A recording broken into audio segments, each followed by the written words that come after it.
Hello विद्यार्थियों, हम लोग करंट अफेयर्स को कर रहे थे और आशा करता हूं कि आप लोगों को करंट अफेयर्स याद हो रहा होगा। विभिन्न अभी प्रतियोगिता परीक्षाएं आयोजित होने वाली हैं जिसमें करंट अफेयर्स का वेटेज जो है वो सबसे ज़्यादा होगा। समय भी बच्चों को लगता है करंट अफेयर्स पढ़ने में और लगता है कि अब किस तरीके से उसको याद करेंगे, कैसे याद होगा। लेकिन मैंने सिर्फ 10 से 15 मिनट के बीच में ही आप लोगों को करंट अफेयर्स के साथ स्टैटिक जीके भी याद करने के लिए ये क्लासेस चालू की है। तो आशा करता हूं कि आप लोगों को ये क्लासेस समझ में आ रही होंगी। आप लाइक करिए, सब्सक्राइब करिए और ज़्यादा से ज़्यादा अपने दोस्तों को शेयर करिए जिससे कि एक कंपटीशन जो है वो आप लोगों के बीच में बना रहे। और क्विक जो है ग्रुप डिस्कशन करिए, जल्दी से एक ही दिन में याद करके पूछने की कोशिश करिए एक दूसरे से, जिससे करंट पर आपकी पकड़ बन सके। सुबह याद करें, फिर शाम को एक दूसरे से पूछें, बहुत अच्छा होगा। इससे आपका रोजाना अगर आप ये प्रैक्टिस करते हैं तो आप याद कर पाएंगे। चलिए हम लोग चालू करते हैं। बाकी सबकी पढ़ने की स्ट्रेटजी अलग अलग होती है। चलिए हम लोगों ने करंट अफेयर्स का 4 जुलाई का सेशन जो है वो देखते हैं क्या है। सबसे पहले साइंस एंड टेक्नोलॉजी में अगर हम बात करते हैं तो जलवायु और भौगोलिक डेटा के आधार पर डेंगू के जोखिम का आकलन करने के लिए क्लाइमेड मॉडल किसने विकसित किया है? भैया, डेंगू की बीमारी के जोखिम से बचने के लिए क्लाइमेड मॉडल को विकसित किया गया है। और क्लाइमेट मॉडल विकसित करेगा भैया, क्योंकि डेंगू हो गया तो खड़े खड़े निपट जाओगे। याद रखना, डेंगू हुआ खड़े खड़े निपट जाता है इंसान, ठीक है ना। तो भैया इसके लिए एक जो है क्लाइमेट मॉडल तैयार करना होगा और क्लाइमेट मॉडल तैयार करेगा आईआईटी खड़गपुर। खड़े खड़े नहीं निपटने देगा वो तुम लोगों को, ठीक है। तो आईआईटी खड़गपुर जो है वो करेगा। इसके लिए वो जलवायु, तापमान, वर्षा, आर्द्रता और भौगोलिक आंकड़ों का विश्लेषण करेगा और इसके आधार पर वो एक मॉडल प्रस्तुत करेगा। आईआईटी खड़गपुर की स्थापना 1951 में वेस्ट बंगाल में की गई थी और ये भारत का पहला आईआईटी है, ठीक है। तो मोस्ट इंपोर्टेंट है, भारत का पहला आईआईटी याद रखना खड़गपुर में है। अगला स्पोर्ट्स से क्वेश्चन है, रियाद महरेज किस खेल से संबंधित है जिन्होंने हाल ही में संन्यास ले लिया? तो रियाद जो हैं वो फुटबॉल से संबंधित है, यानी फुटबॉल खेल से संबंधित हैं। लेकिन ये खिलाड़ी हैं अल्जीरिया के और अल्जीरिया के स्टार फुटबॉलर रहे हैं ये रियाद, और इन्होंने वर्तमान में जो है वो संन्यास ले लिया है। लेकिन फीफा जो कि फुटबॉल की सबसे बड़ी संस्था है उसका मुख्यालय ज्यूरिक में है। तो यू करते करते खेलते हैं लोग हाँपते रहते हैं, जू करते रहते हैं। ज्यूरिक में है फीफा का मुख्यालय। 1904 में इसकी स्थापना की गई थी और फीफा का वर्तमान में अध्यक्ष जो है वो जियानी इनेस्टिनो है। तो याद रखना, रियाज महरेज जो हैं फुटबॉल से संबंधित हैं, अल्जीरिया के फुटबॉलर हैं जिन्होंने अभी संन्यास ले लिया है। ये क्वेश्चन पूछा जा सकता है क्योंकि एग्जामिनर ये देखता है कि क्वेश्चन जो हैं वो कौन सा ऐसा है जो बच्चों को याद नहीं रहा होगा। तो इस तरीके से वो क्वेश्चन पूछा जाएगा। लेकिन हम क्लास के एंड में ये कोशिश कर रहे हैं कि एक क्विक रिविजन भी आप लोगों का होता रहे, ठीक है। चलिए अगला क्वेश्चन जो आया है वो क्या आया है, फीफा वर्ल्ड कप के नॉकआउट मुकाबलों में गोल करने वाला सबसे उम्र दराज खिलाड़ी कौन बन गया है? तो भैया फीफा वर्ल्ड कप में सबसे उम्र दराज खिलाड़ी क्रिस्टियानो रोनाल्डो। तो क्रिस्टियानो रोनाल्डो जो हैं वो उम्रदराज खिलाड़ी बन चुके हैं और पुर्तगाल के हैं ये रोनाल्डो। और इस तरीके से इन्हें सबसे नॉकआउट मुकाबले में गोल करने वाले सबसे उम्र दराज खिलाड़ी बन गए हैं। फीफा वर्ल्ड कप हर 4 साल में आयोजित होता है, अभी चल ही रहा है FIFA world cup. FIFA world cup 1930 में उरुग्वे में पहली बार आयोजित किया गया था, मतलब जीता था, उरुग्वे ने जीता था पहली बार, ठीक है। और सर्वाधिक विश्व कप विजेता ब्राजील रहा है और ब्राजील ने 5 बार जीता है, उरुग्वे ने सबसे पहली बार जीता था। तो ये इंपॉर्टेंट क्वेश्चन है, याद रखना। स्विट्जरलैंड में आयोजित world rowing cup most important है। वर्ल्ड रोइंग कप जो हुआ है वो स्विट्जरलैंड में हुआ है। अब रोइंग होगा झील के किनारे, स्विट्जरलैंड में झील ही झील पाई जाएंगी। और इसको भाग दिया है हमारे लक्ष्य और उज्जवल ने, और लक्ष्य और उज्जवल ने वर्ल्ड रोइंग कप में गोल्ड मेडल जीता है। तो मैंने आपको थोड़ी देर पहले बताया भी था, पिछली क्लास में भी आप लोगों को बताया था, रोइंग वर्ल्ड कप होने वाला है नीदरलैंड में, ठीक है ना। ये वर्ल्ड कप रोइंग जो कप है उसे लक्ष्य और उज्जवल ने जो है वो गोल्डन मेडल जीता है। मोस्ट इंपोर्टेंट है, ये पूछा जा सकता है कौन है रोइंग, तो लक्ष्य और उज्जवल कुमार का संबंध रोइंग से है, जिन्होंने अभी स्विट्जरलैंड में होने वाले रोइंग कप में जो है वो मेडल जीता था। अगला क्वेश्चन है शासन और पहल पर। शासन और पहल की अगर बात की जाए तो इस समय शासन और पहल से क्या क्वेश्चन है? क्वेश्चन है गुणवत्तापूर्ण और आधुनिक शिक्षा को बढ़ावा देने के लिए अल्पसंख्यक शिक्षा प्राधिकरण की स्थापना भारत में करने वाला पहला राज्य कौन बन गया है? तो भैया अल्पसंख्यक शिक्षा प्राधिकरण बनाने वाला बनेगा उत्तराखंड में। कौन बनेगा? उत्तराखंड। तो भैया ये माइनॉरिटी एजुकेशन सिस्टम को बेहतर करने के लिए बनाया गया है। उत्तराखंड की स्थापना 9 नवंबर 2000 को यूपी से अलग होकर हुई थी और वर्तमान में इसकी 2 राजधानियां हैं, शीतकालीन देहरादून और गैरसैंण जो है वो ग्रीष्मकालीन राजधानी है उत्तराखंड की। अगला क्वेश्चन आते हैं 6 नंबर पर। ग्रामीण महिला उद्यमियों के लिए हाल ही में कौन सी एप्लीकेशन लॉन्च कर दी गई? सी लैब्स चालू की गई है। सी लैब्स भैया, किसी की भी ईमाई लैब्स नहीं होने देंगे भैया।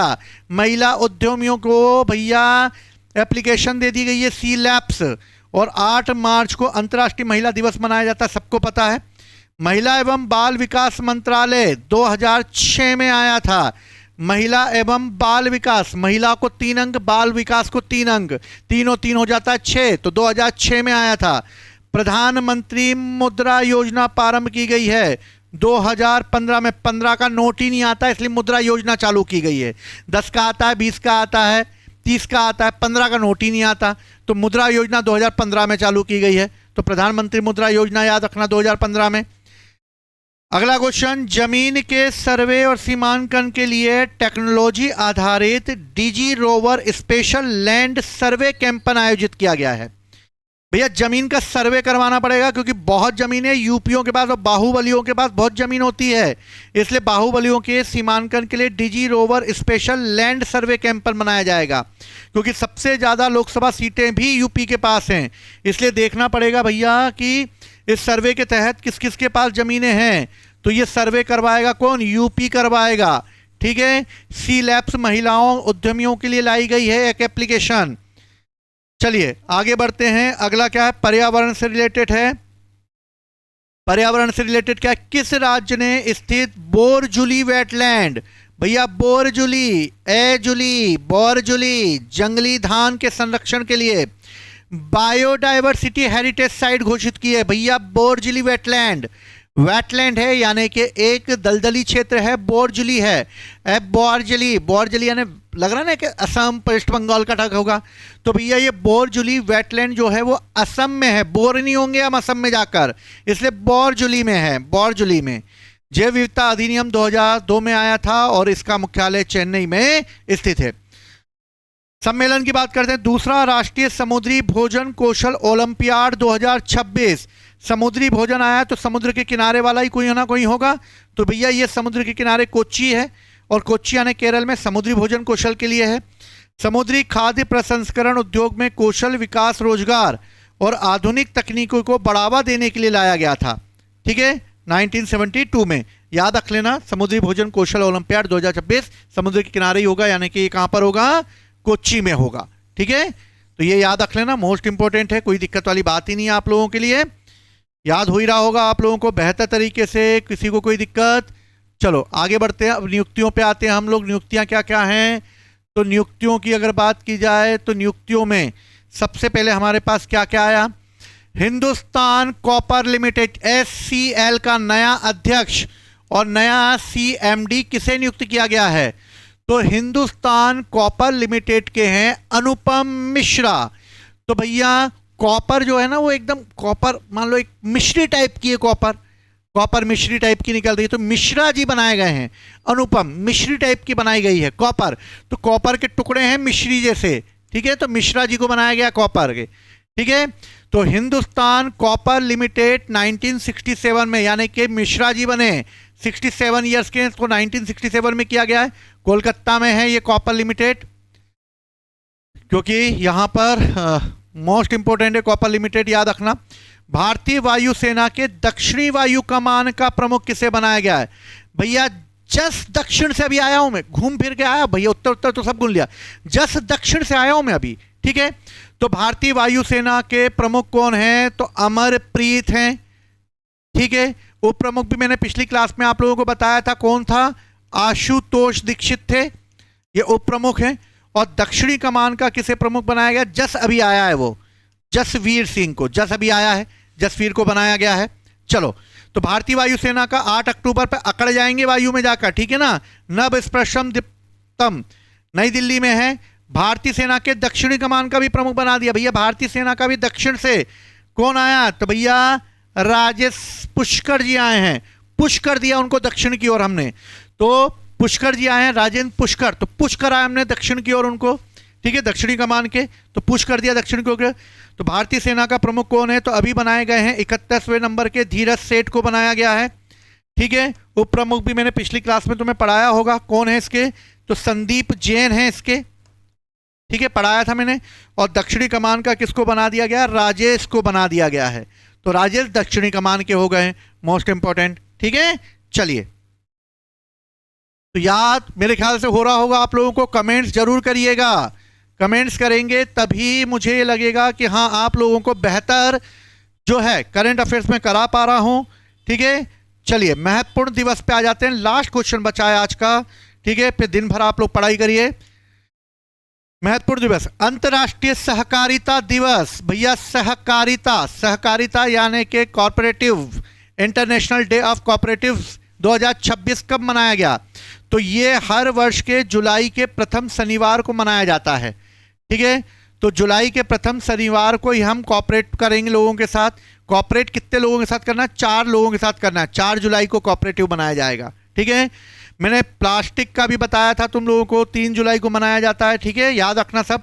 पहली बार आयोजन 1923 में किया गया था, संयुक्त राष्ट्र द्वारा 1995 में से मान्यता मिल गई, कोई दिक्कत वाली बात नहीं है। केंद्रीय सहकारिता मंत्री का पद अमित शाह को प्राप्त है और मंत्रालय की स्थापना 2021 में हुई। तो एक बार हम क्विक रिवीजन कर लेते हैं, मेन रूप से जो भी चीज़ें हमने अभी पढ़ी हैं 10-15 मिनट में, इसको फटाक से हम रिवीजन कर लेते हैं जिससे कि आप लोगों को याद हो जाए। चलिए आगे बढ़ते हैं हम लोग। चलिए फटाफट रिवीजन करते हैं। 4 जुलाई का करंट अफेयर्स क्या क्या रहा है, चलिए आ जाइए 4 जुलाई के करंट अफेयर्स को करने के लिए। तो सबसे पहले विज्ञान और प्रौद्योगिकी के लिए हमने डेंगू को क्लाइमेट क्लाउड से जोड़ेगा। कौन? खड़े खड़े नहीं मर जाना भैया, डेंगू IIT खड़गपुर करेगा। खेल में रियाद महरेज ने, जो फुटबॉल का खिलाड़ी, अल्जीरिया का संन्यास ले लिया है। फीफा वर्ल्ड कप में सबसे उम्रदराज खिलाड़ी जिसने नॉकआउट मुकाबले में गोल मार दिया, क्रिस्टियानो रोनाल्डो, पुर्तगाल का है, ठीक है। पहला वर्ल्ड कप उरुग्वे ने जीता था, स्विट्जरलैंड में आयोजित हुई थी वर्ल्ड रोइंग कप, और वर्ल्ड रोइंग कप जीत लिया है लक्ष्य और उज्जवल ने, स्वर्ण पदक जीत लिया भैया, रिकॉर्ड तोड़ प्रदर्शन कर दिया उसने। गुणवत्तापूर्ण आधुनिक शिक्षा को बढ़ावा देना है तो भैया उत्तराखंड के पास जाना होगा, क्योंकि यही अल्पसंख्यक शिक्षा प्राधिकरण को एस्टेब्लिश कर रहा है। ग्रामीण महिला उद्यमियों के लिए हाल ही में एप्लीकेशन लॉन्च कर दी, सी लैप्स, लैप्स नहीं देंगे उनकी ईएमआई, इसलिए भैया उद्यमियों को दिया गया है। जमीन का सर्वे करना पड़ेगा क्योंकि बहुत जमीन आ गई है यूपी के पास, इसलिए डिजी रोवर स्पेशल लैंड सर्वे करना पड़ेगा। पर्यावरण, जंगली धान, बोरजुली, बोरजुली रे असम की बोरजुली, असम की बोरजुली है जंगली धान, बायोडाइवर्सिटी हेरिटेज साइट घोषित कर दिया गया है। राष्ट्रीय समुद्री भोजन हम कोच्चि में करेंगे, ठीक है। हिंदुस्तान कॉपर लिमिटेड, कॉपर मिश्री के दाने जैसा होता है, अनुपम मिश्रा को बनाया गया है।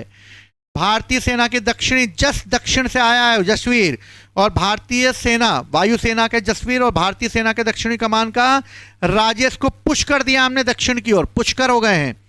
और महत्वपूर्ण अंतर्राष्ट्रीय सहकारिता दिवस मनाया जाता है 4 जुलाई को, ठीक है। तो आशा करता हूं कि आप लोगों को ये करंट अफेयर्स याद हुआ होगा, बहुत इंपॉर्टेंट है आप लोगों के लिए ये। बड़े नहीं है उड़ान एकेडमी के साथ, अगर आप अपनी ऑफलाइन तैयारी करना चाहते हैं तो आप भोपाल इंदपुरी में आकर उड़ान एकेडमी में आप तैयारी कर सकते हैं, क्योंकि सबसे अच्छा तरीका तो ऑफलाइन ही है, ऑनलाइन तो समय की ज़रूरत है, लेकिन समय के साथ चलना भी ज़रूरी है। तो अपनी तैयारी को बेहतर बनाएं और जुड़े रहें उड़ान एकेडमी से। जय हिंद, जय भारत।